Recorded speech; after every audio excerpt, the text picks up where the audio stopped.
Je vous salue dans le nom précieux de Jésus. Je viens au travers de la vidéo pour vous parler de quelque chose qui va vous aider. Laissez-moi vous rappeler de quelque chose. Vous savez, n'ai jamais commis une erreur grave. Vous savez, les erreurs qu'on peut commettre aujourd'hui, demain ou après-demain, ça peut nous rattraper. Je vais vous parler de 2 ou 3 personnages dans la Bible qui ont commis des erreurs graves et ces erreurs les ont rattrapés.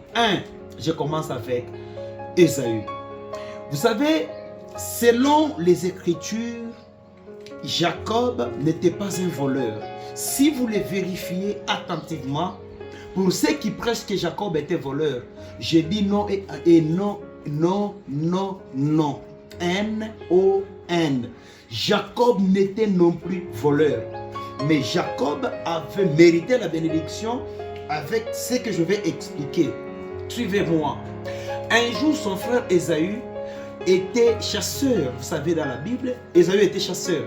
Il est allé chasser du gibier, mais fort malheureusement, ce jour-là, il n'avait pas trouvé le gibier. Alors, il est rentré chez eux en fin mai. Il est venu demander la nourriture à son frère qui préparait un plat de lentilles et aussi un pain. Les lentilles sont comme, ce sont comme des haricots, des petits haricots, mais ce dernier avait faim, il a demandé, c'est son frère après tout. Bon, il pense que ça pouvait être comme une blague, ça pouvait sembler comme du blague.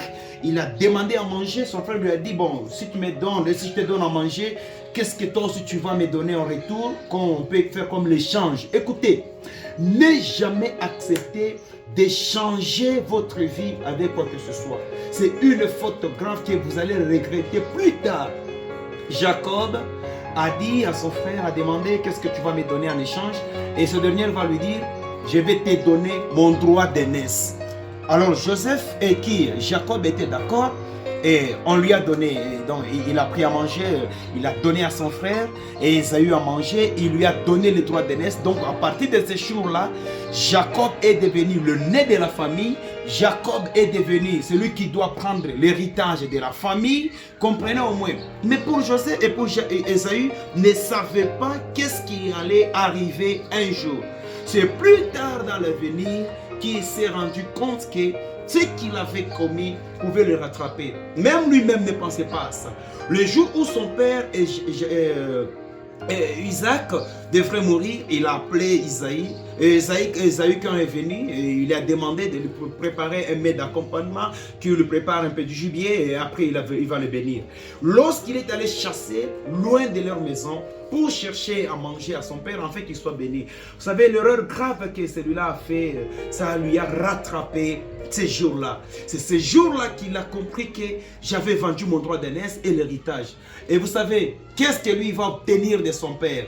Il va obtenir juste le paix, il va obtenir juste la lance pour chasser. Mais toute sa bénédiction a été virée dans les comptes de son frère. Laissez-moi terminer en disant ceci. Écoutez, ne se faisant erreur il y a 1 minute, on a perdu ma parcelle à Batotoako. On a perdu l'héritage à Batotoako. On a perdu les nyumba. On ne se faisant erreur il y a 1 minute, on a perdu emploi. Erreur il y a 1 minute, na bwana wa benyewe, mariage à konaisha. Erreur il y a 5 minutes, na fille wa benyewe, banakokole, taxe, mouviono, on a perdu bintu. Laissez-moi vous conseiller. Évitez des erreurs afin que vous puissiez conserver votre héritage. Alors merci beaucoup, que Dieu vous bénisse. Merci.